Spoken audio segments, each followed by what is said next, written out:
There's a moment, and I think most people have had it, where you're sitting somewhere quiet.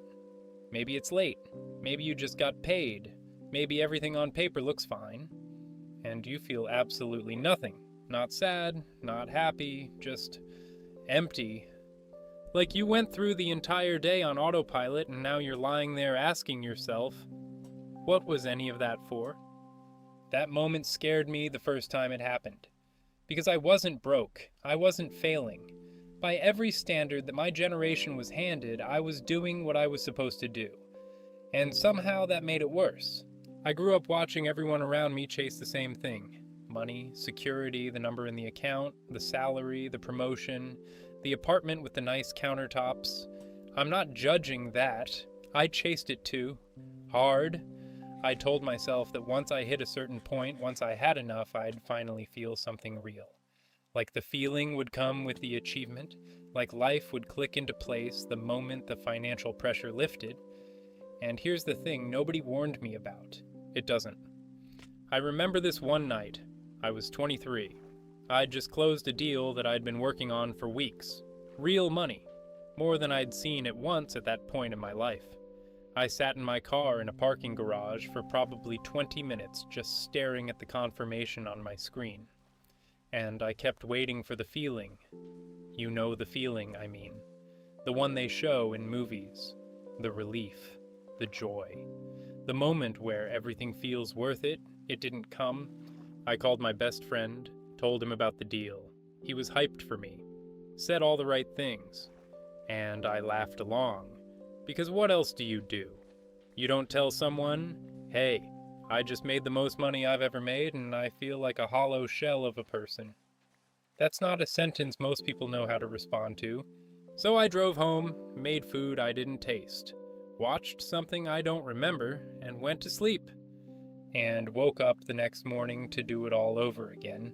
That's when it started to hit me. Slowly, then all at once. The way realizations usually do. I wasn't living, I was performing living. There's a difference, a massive difference. And I think our generation, Gen Z, the new gen, whatever you want to call us, we were handed a version of life that was already pre-formatted. Here are the goals, here is the timeline, here is what success looks like. Go chase it. And so we chased. We're the generation that grew up watching highlight reels 24/7, comparing our insides to everyone else's outsides, being told simultaneously that we could be anything and that we'd better figure it out fast because the world is on fire and rent is insane and you're already behind. We learned how to optimize our lives before we learned how to actually live them. And money became the cleanest, most measurable version of that optimization. Because money is easy to track. You can watch the number go up, you can point to it, you can defend it when someone asks you what you've been doing with your time. It's tangible in a way that meaning just isn't. But here's what nobody tells you. You can't spend money on a reason to get up in the morning. I've thought about this a lot. I've talked to people who are genuinely wealthy by most definitions. Not just comfortable, actually wealthy. And I've noticed something. The ones who seem most alive aren't the ones who have the most. They're the ones who have the clearest answer to a very simple question. Why am I here? Not in a cosmic, philosophical sense. I mean it practically. What pulls you forward? What makes a Tuesday feel like it matters? What makes you look at your own life and think, yeah, I'm glad I have this? Because here's what I've come to believe. And I mean this in the most grounded, non-spiritual, non-motivational poster way I can say it. A life without a reason is just a schedule. You wake up, you work, you earn, you sleep, you repeat. And if you strip away all the noise, all the busyness, all the content you consume to drown out the quiet, what you're left with is just time. Time passing. And if nothing in your life is actually answering the question of why you're alive, then money is just a number. A comfortable, useful, impressive number, but a number with no soul attached to it. I started asking myself differently after that night in the parking garage. Not, what do I want to have, but what do I want to feel? Not, what am I working toward, but what would make me feel like my life was mine? Those questions hit differently, because for a long time I was so focused on the chase, on moving towards something, always forward, always more, that I forgot to ask what I was actually chasing it for. I forgot that money is a tool. It's infrastructure. It's supposed to serve the life, not be the life. And the life, the actual life, needs a reason. Yours doesn't have to be big. I want to say that clearly because I think people here find your reason to live and they imagine some grand calling, some purpose with capital letters, and then they feel inadequate because they don't have that yet and they don't know where to find it, but it doesn't work like that. For some people, it's their kids. For some, it's a creative thing they're building. For some, it's the community they're slowly becoming part of. For some, it's a question they're spending their whole life trying to answer. For me, for a while, it was just the small, honest moments. A conversation that went somewhere real. A morning where I actually tasted my coffee. A piece of work I made that felt like it came from something genuine. Those things don't show up in a bank account, but they're what makes the account worth having.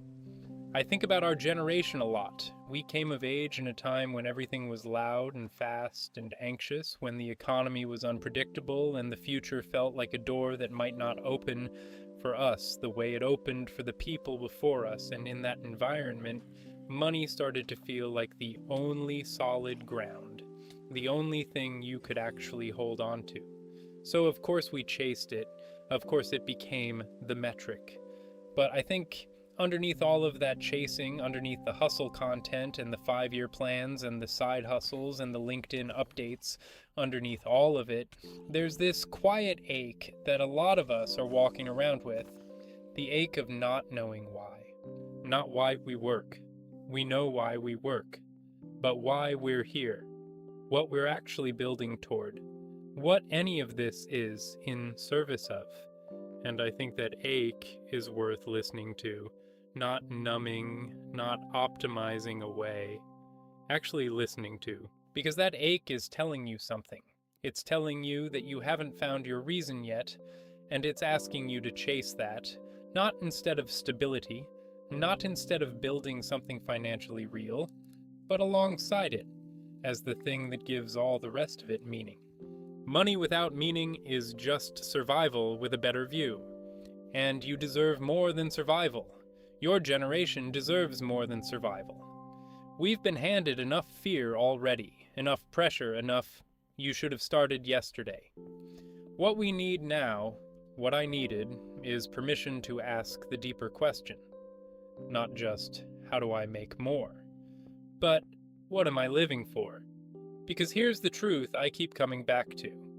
When you have a reason, a real one, yours, not someone else's version of what your life should look like, money starts to feel different. It stops being the destination and starts being a vehicle. You stop being desperate for it in this hollow, anxious way. You start using it with intention. You start building with purpose. The work changes, the decisions change. You change. And the mornings stop feeling like obligations. They start feeling like yours. So if you're sitting somewhere right now and things look okay on the surface and you still feel that quiet emptiness, I want you to know that's not ingratitude. That's not weakness. That's not you being difficult or ungrateful or too much.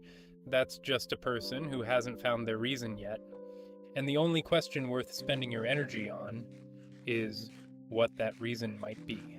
Not tomorrow, not when you hit the next number, not when your life looks the way you planned. Now, while you're still moving, while you still have time to let the answer actually shape your life. Go find the thing that makes living matter. Not because someone told you to, but because you deserve to know what it feels like to actually be alive.